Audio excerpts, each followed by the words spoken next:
Hey nerds, Farmer Jesse here. Welcome to Growers Daily, your daily dose of ecological farming insight. It is Monday, July 21st, 2025, and today we're talking about small farming culture, cover cropping for a year, and the story of how soil made me a farmer, more or less. So let's do it.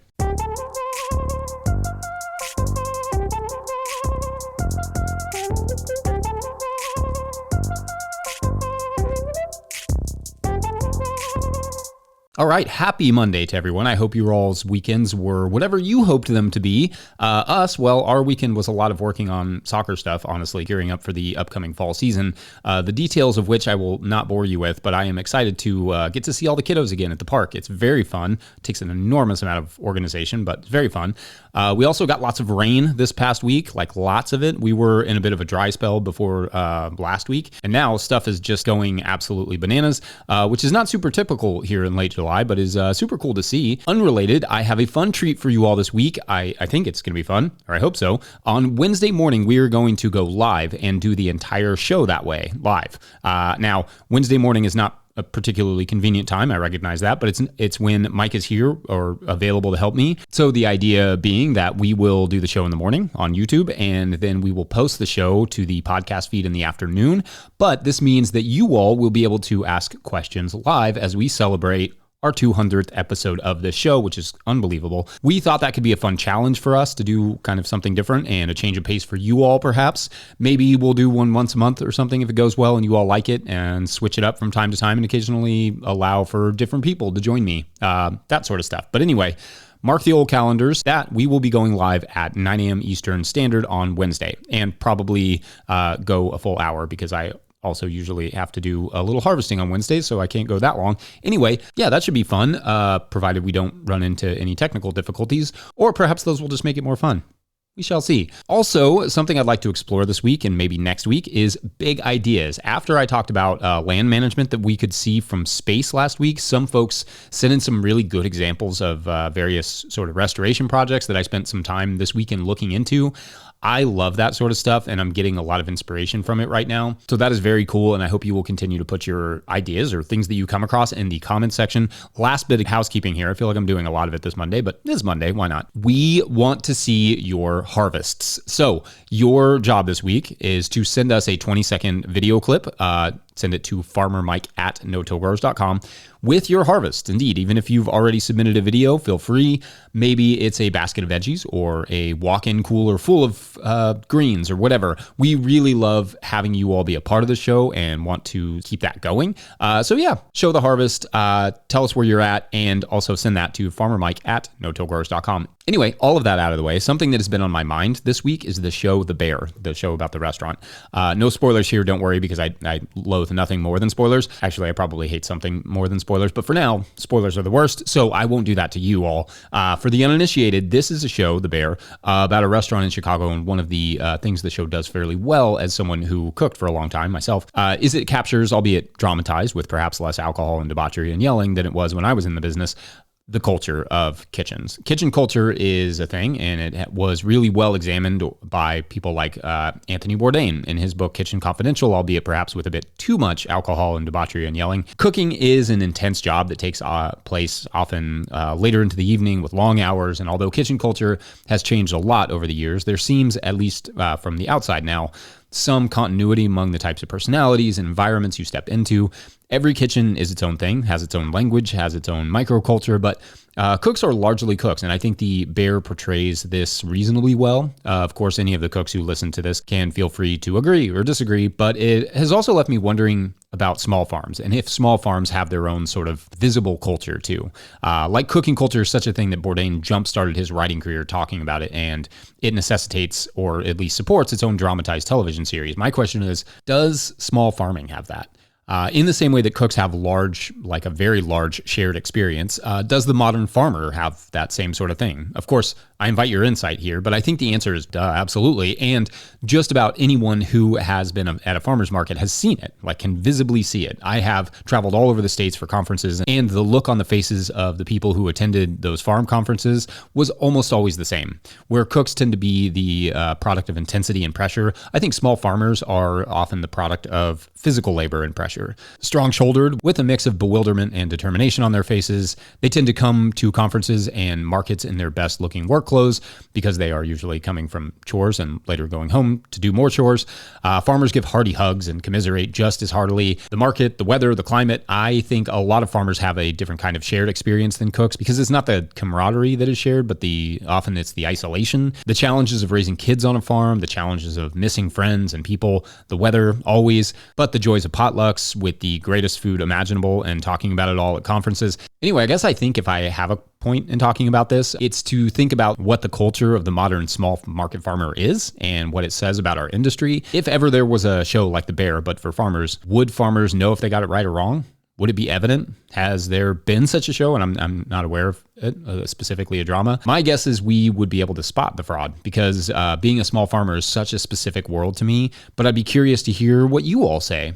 Is there a specific, very identifiable small farm culture that could be in theory represented on screen? Anyway, that seems like a good place to kick off the week. Let me know your thoughts. Otherwise, let's break real quick. And when we come back, should you cover crop for a year if you can? I mean, that's probably self-evident, but let's talk about it. BRB.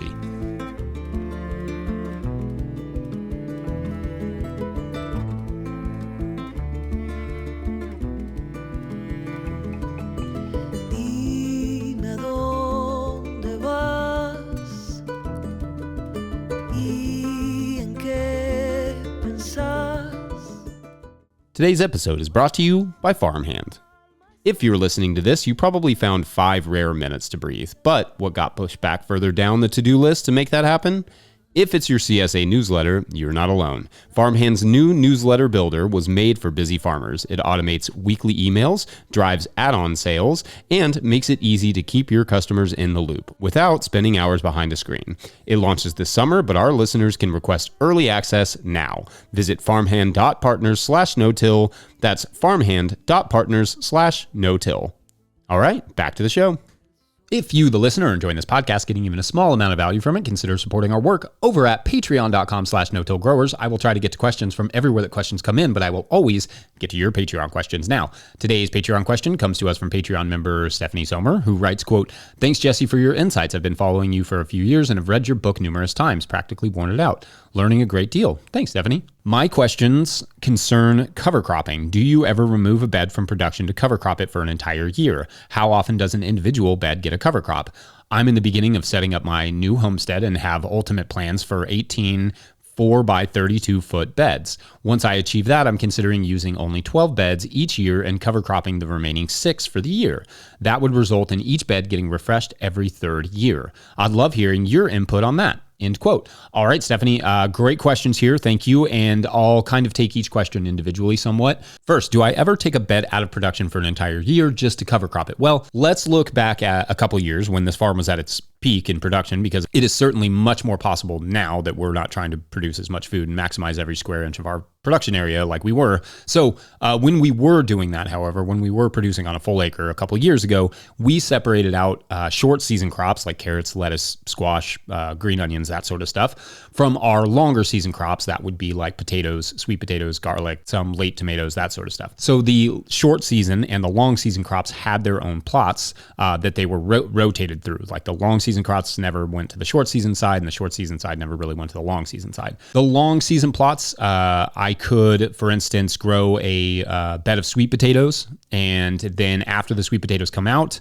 I could put in some rye and vetch. The next year, I could kill that rye and vetch, and then sow some sorghum Sudan grass for the summer, followed by garlic in the winter, something like that. So that would be almost a full year out of production. But the reality is that it was pushing it a little bit, because we ultimately did need that growing space where the sorghum Sudan grass was if we wanted to keep growing our business, specifically for the late field tomatoes that we would often do, which could be out in time for the garlic. So instead of growing that sorghum Sudan grass, we could use that rye cover crop mulch to help mulch a round of late tomatoes in this case, and then pull the tomatoes and then plant the garlic. Now we could do that if we wanted to, because we have more space than we used to. So in that way, yes, we could. And although we haven't this year, we may next year, just to keep those beds ready and happy in case we decide to ramp up production again in the future. Now, how often does an individual bed get a cover crop? To that, I try to get a cover crop in every bed every year if I can. But that wasn't always possible. It's certainly more possible now. But It hasn't always been possible in the short season cropping plots just because it's usually one crop right after another. Sometimes I could slip a cover crop in the mix in the fall, but I had to be careful with that so I didn't disrupt my spring with cover crops in the way. Like I didn't want a big thing of rye and vetch growing in March when I needed that bed to be planted to carrots or whatever. Buckwheat was usually my go-to in the summer because it was so fast and relatively easy to kill that if I just didn't need to plant anything for a couple weeks in a bed, or let's say like I started my beets but they weren't quite ready to go out or whatever, I could sow buckwheat to sort of hold the place there, and then I could mow it when those transplants or whatever were ready to go out. Because buckwheat grows so fast, it's ready to be mowed in 10 to 15 days or something. So generally though, I did want a cover crop at least once a year if I could pull it off. In the long season cropping area, that was part of the plan, cover crops always. I was usually only doing one crop per season there, but in the short season where I'm doing 4 or 5 crops per season, it was a lot harder to fit them in there. And I would have to get creative, sometimes relaying a cover crop directly into a growing fall crop. So germinate and be ready to take over the bed by the time the crop was out. An example of that might be like plant a bed of lettuce and then cut that lettuce. And while that lettuce is regrowing in like October, go ahead and re-sow like a rye and vetch or something underneath of it. And so that way, by the time you get that second cutting, it's starting to come through, and then you can just let that take over the bed with the lettuce still there. For you though, I think that's great. If you can take those beds out of production and just use the cover crops as a placeholder, feeding the soil and not allowing them or anything else to go to seed, that's fantastic. Your plants will love you for it, and I know most farmers would likely agree that they'd love to have an equal growing space that they could simply leave in cover crops and then switch back and forth between them. That is somewhat of the dream. Anyway, we're going to take a quick break, and then next, story time in Champaign. Be right back. Hello, this is Paul at Centinela Ridge Farm in Santo Domingo, Ecuador. Thanks for all you do, Jesse. Love your show. Hey Farmer Jesse, this is Caro, growing in Syracuse, New York, zone 5B6A, my third year gardening. I have all kinds of stuff, tomatoes, peppers, there's a Three Sisters patch. I have carrots, zinnias, I have more flowers, beans, zucchini, more zinnias, cucumbers, beets. All right, story time. It's 2008. I'm almost 26, I think. I speak some French, but not a ton. And yet here I am headed into the southern Champagne region of France to meet a small-scale vigneron there who grew what we were starting to call at the time grower champagne, small production champagnes under their own label. I'd worked in wine sales and retail for many years at this point. I'd met many winemakers over the years, but I've never actually been to a vineyard up until this moment. This would be my first trip to actual like wine country, and it would change absolutely everything for me. When I arrived, I was greeted by Chops, a dog, C-H-O-P-S, Chops. Bertrand Gouthereau, the winemaker at Vouette and Sorbet, greeted me soon thereafter. We muscled through introductions with a mix of French and English, and Bertrand asked if I wanted to see les vaches, the cows. The cows? I mean, I'm not gonna lie, I had a moment of panic when he said that. Maybe I'd heard him wrong, or maybe he was confused why I was there, or my French was just that bad and I didn't understand what was going on, or maybe they were award-winning cows and he was just like wanting to show them off. No idea, but I said, sure, let's go see the cows. He grabbed a pitchfork and we hopped in his kind of farm van. Shops joined in. To me, I was there to learn about winemaking, so it was odd to suddenly find myself standing in a field looking at cattle, but he explained these were where the wine started. You see, Bertrand utilized the cow manure in some of his soil amending preparations. To him, this was winemaking. Next, he took me into the vineyards and we began inspecting the soil, the leaves, the grapes. His neighbors, who I believe were family, had vines right next door, and we got to kind of compare what his vineyards looked like and what his neighbors' vineyards looked like, inspected the soils, looked for signs of life, whereas his neighbors' soils were kind of dusty and hard. Bertrand's soils were dark and rich and full of earthworms. I loved watching him because he kind of bounced around the fields sort of gleefully. I mean, the flavor of his grapes, the smell of those vineyards, it was just incredible. And we did eventually taste the wines, and they were also incredible, but I will never forget his enthusiasm about the soil, about the cattle, about the way the leaves looked, about the grapes themselves. I'll never forget how much it shifted my brain from thinking about where wine ends up, fancy restaurants, dimly lit bars, dinner parties in cities, and where it starts, not just in the vineyard, but in the cattle. Anyway, I was thinking about this when I think about what people have to look forward to when they start a garden or they start a farm, and how we often think about the end product, the food, and forget just how exciting it is to be engaged with the ecology and systems that produce the tomato, the grape, the wine, the good time. I mean, it kind of changed my entire life. Shortly after that experience, but heavily driven by it, is when I was like, okay, I guess I got to figure out how to become a farmer now, because I just could not find that same level of enthusiasm in anything else I wanted to do. I wanted to find what Bertrand had for the soil and life. So yeah, that's where it all started. All right, I guess you are done now, Monday. Good times as always. Don't forget No-Till Growers is now officially a nonprofit 501c3, so donations are tax deductible and greatly appreciated. Please make sure to like and subscribe and or follow wherever you're getting this podcast. That's an easy way to help us out. Enormous thank you to all of our show sponsors. And if you'd ever like to sponsor the show, you can reach out to Farmer Michelle at notillgrowers.com. She would be happy to help you out, and also say happy birthday to her. It's a belated happy birthday. Shouts to Michelle. Huge shouts to Willie Breeding for the theme music, Mike Hilbert for the production help and editing, and the team at No-Till Growers. Also shouts to Epidemic Sound for the background music that you can hear. Pick up a hat, like one of these, or the corduroy ones, or a copy of my book, The Living Soil Handbook, at notillgrowers.com to support our work. Big thank you to everyone over at patreon.com/notillgrowers, where at a certain level, or if you just bump up from one level to another, or you sign up in the month of July, you get a shout out on the show. So big shout outs today to, got such a good list today, Alan Nixon, Alice McMahon, Benjamin Daughtry, Kayla, Tyler Lloyd, Plant Honey, or Planthony. I like Planthony, but it could be Plant Honey. Could be both. Could be Nope, never mind. Ian at Grindstone Farms, Yvonne Rue, and Keith Knowles.